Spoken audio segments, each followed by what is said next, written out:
Akamultan daawwattoota keenya oduu galgala kanaaf qabannee dhihaanneen isinitti himaan Badrii Yuusufii. Ajjechaa weellisaa Haacaaluu Hundeessan booda mormii dhalateen yoo xiqqaate lammiileen Itoophiyaa 239 lubbuu isaanii dhaban. Akka odeessaa bahaa jirutti mormii tibbaa dabree dhalateen waraanni mootummaa Itoophiyaa humna ol fayyadamuun miidhaa lubbuu lammiilee kanarraan geessisee jira.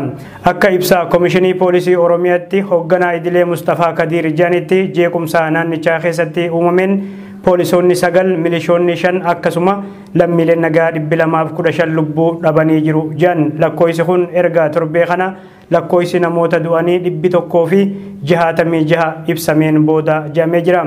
Garuu ibsa poolisiin kenne kana maddeen walabaa mirkaneessan hin jiru.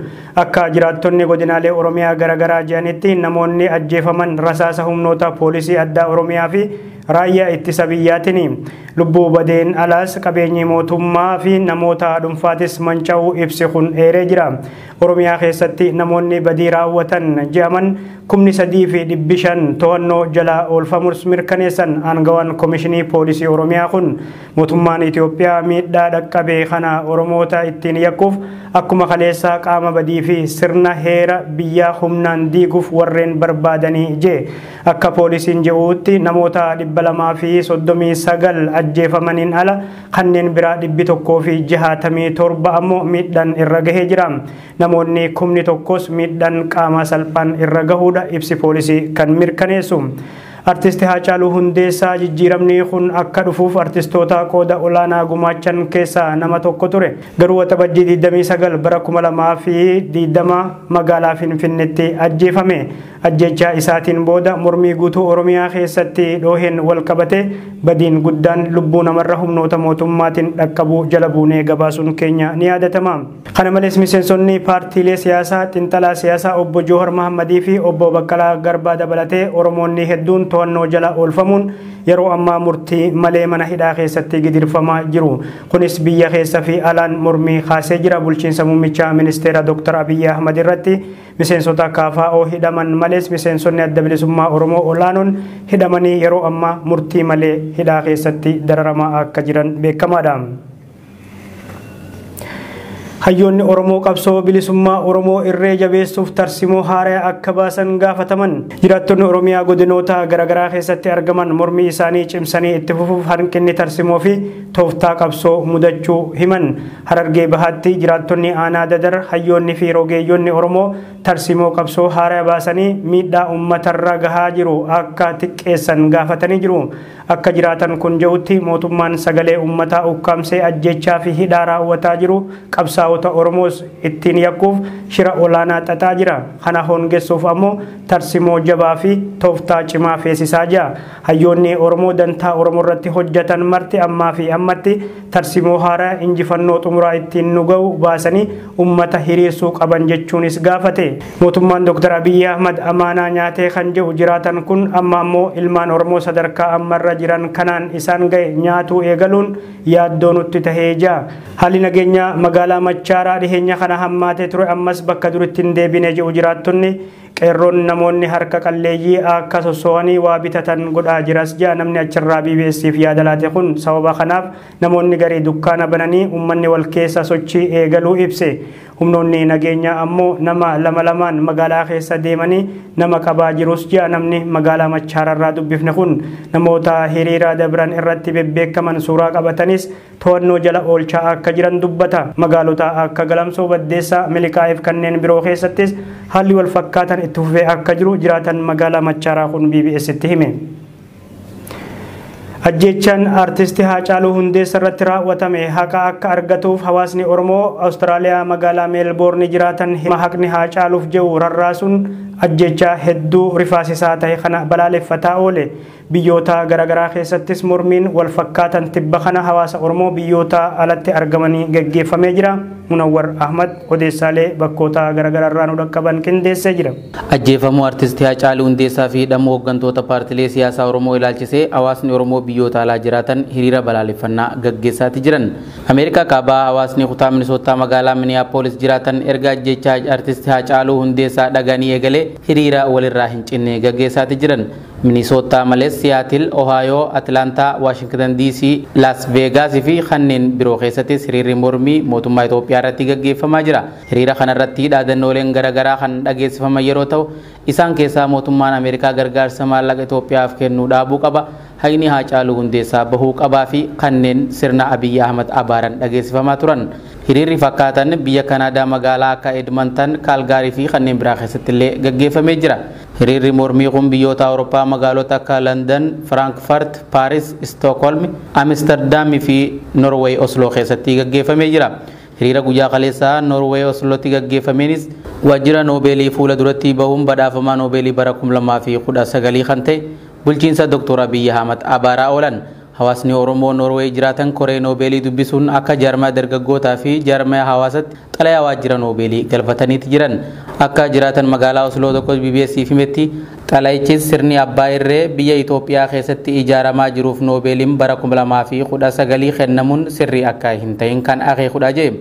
Guyyoota muraasa dura biyya Ingiliz magaalaa London keessatti hiriira gaggeeffameen siidaa mooticha Gabroonfataa Haayile Sillaasee caccabuu fi imbaasii Itoophiyaa Londonitti argamu alaabaa Itoophiyaa buusuun alaabaa Oromootti fannisuun ni yaadatama. Guyyaa kaleessaa hawaasni Oromoo biyya Awustiraaliyaa magaalaa Meelboornitti argaman hiriira balaaleffannaa xiyyaaraan gaggeessaniiti jiran. Hiriirichas kan qopheessan mana maree dubartoota Oromoo fi garee Oromiyaan Bleeding jedhamaniin mormiin amma dura gaggeeffamee hin beekamne taasifamee jira. Hawaasa magaalaa Meelboorn keessa jiraniin buufata xiyyaara tokkotti walitti qabamuun yeroo xiyyaarri ergaa Oromoo Protestii Justice for Haacaaluu jedhu qabatee yeroo balali'utti daawwataniiti turan. Sababa mormii kana gaggeessaniifis qindeessituu garee mana maree dubartoota keessaa takkatan taate Aadde Toltuu Tufaa hayyuu keenya Haacaaluu Hundeessaa ajjeefamee jira. Ajjechaa kana booda hooggantoota Oromoo kan jijjiirama nagaa biyyattii keessatti fiduu barbaadan nu jalaa hidhamanii jiru jechuun dubbatte. Mormiin xiyyaaraan gaggeeffamuu kunis biyyattii magaalaalee garaagaraa keessatti taasifamuuf kan karoorfame yeroo ta'u, sababa rakkoo qilleensarraa kan ka'e iddoowwan karoorfaman keessaa lama qofatti balaliin taasifamee jira jedhan. Qilleensi balaliif mijataa yeroo ta'utti irra deebiin iddoo karoorfamanitti balali'uuf ergaa isaanii akka dabarfatanis gabaafamee jira. Hiriirri balaaleffannaa kun biyyoota Awurooppaa hunda keessatti torbaanota as deeman kana bahamuuf beeksifni garaagaraa maxxanfamaatii jira. Bulchaa aanaa Agaarfaa dabalatee namoonni hedduun hidhamuu maddeen gabaasanii jiru. Mootummaan Itoophiyaa magaalaa Agaarfaatti bulchaa aanaa, kantiibaa magaalaa Agaarfaa fi miseensota poolisii 8 hidhuu maddeen gabaasanii jiru. Sababni isaatis qabsoo uummataa deeggartanii kan jiruuni. Kana malees hooggantoonni fi koree hojii raawwachiiftuun paartiilee mormitootaa osoo hin hafin hidhatti guuramaa akka jiranidha. Odeessinu dhaqqabe kan mirkaneessu abbaa qabeenyaa waajjira KFO magaalaa Agaarfaa fi qarshii qabaa KFO magaalaa Agaarfaa kan ta'an obbo Taaddasaa Damisee hidhamuu isaatis jiraattota keessaa kan BBS dubbise tokko himee jira. Nama waajjira paartii biyyaalessa Oromiyaaf kireesse hidhuuf barbaadan isaa manaa dhabnaan ammoo haadha mana isaa hidhanii jira. Namni kun humnootiin nageenya magaalattii keessatti qabeenya miliyoona 22tti tilmaamamuutu hiriira irratti manca'e. Sababa jiruun maallaqa tilmaamame kana uummatarraa humnaan saamaa akka jiran gabaafamee jira. Humni waraanaa mootummaa kun nageenya uummataa jeequu malee namoota rasaasa isaaniitiin rukutamanii hospitaalatti rakkataa jiraniif naasuu hin qabu jedha jiraatan kun. Yeroo ammaa kanas magaalattii keessatti hiraarsa guddaatu deemaa jira. Gama biraatiin ijoollee lubbuu ifii oolfachuuf bosonatti miliqan fidaa jechuun uummata hiraarsaa jiru jedha namni kun. Addatti Agaarfaa ganda Hanbeettuu keessatti humni waraanaa uummata nagaa hiraarsuu fi qabeenya alagaan barbadaa'e uummata Oromoo irratti deebisuun akka uummanni kafaluuf dhiibbaa taasisaa akka jirudha jiraattonni kan himatan. Qaamoleen qabsoo Oromoo xureessuu barbaadan yeroo hiriirri turetti manneen fi qabeenya uummata danuu barbadeessuun amma ammoo qabeenya barbadaa'e uummanni Oromoo akka kafaluuf waraanni mootummaa Itoophiyaa afaan qawweetiin dhiibbaa taasisaa jiraachuudha jiraattonni naannichaa kan himan. Bifuma walfakkaatuun magaalaa Shaashamannee keessattis maqaa hiriiratu jira jedhuun waraanni mootummaa daandiilee guutuun jiraattota jeeqaa akka jiru gabaafamee jira. Akka jiraatan magaalaa Shaashamannee kun jedhutti dhaabbilee amantaa fi hawaasummaa kamuu osoo hin hafin humna waraanatiin guutamanii eegamaa jiru jedha. Daandiin hundi humna waraanatiin kan guutame yeroo ta'u namni gad bahee soso'uu hin dandeenye jedha. Poolisiin Oromiyaa amma nama tuqaan jiran kan jedhu jiraatan kun kan ummata hiraarsaa jiru raayyaa ittisa biyyaatii jee. Qaamota mootummaa kana keessa humna addaa kan afaan Tigree qofa dubbatuutu jira kan jedhu jiraatan kun humni kun ammoo uffata addaa uffatuun yoo barbaadanis mana namaa cabsanii seenanii jaa. Haalli wal fakkaatan godinaalee Oromiyaa garaagaraa keessatti itti fufee akka jiru odeeffannee jirra. Miseensonni kiyya hedduun sababa malee na jalaa hidhamaa jiru jaa paartiin biyyaalessaa Oromiyaa. Miseensi gameessi dhaabichaa fi itti gaafatamaan paartii biyyaalessaa Oromiyaa obbo Khaliil Olii BBS'f yeroo yaada laatanitti bakka bu'oonni isaanii humnoota mootummaatiin hidhamanii jiru. Adeemsi mootummaan itti jiru yaaddessaadha kan jedhu miseensi paartii biyyaalessaa Oromiyaa kun yeroo aangoo isaa dheereffachuuf malee furmaanni biyya tanaaf fidaa jiru hin jiru jechuun mootummaa akka malee qeeqan. Qabsaa'ota sabaa ukkaamsee hidhuu itti fufees jaa. Miseensi gameessi paartii biyyaalessaa Oromiyaa kun akka fakkeenyatti miseensi koree jiddu galeessaa kan paartii isaanii godina Arsii Lixaa kan ta'an obbo Khadiir Olii kaleessa hidhamuu dubbatan.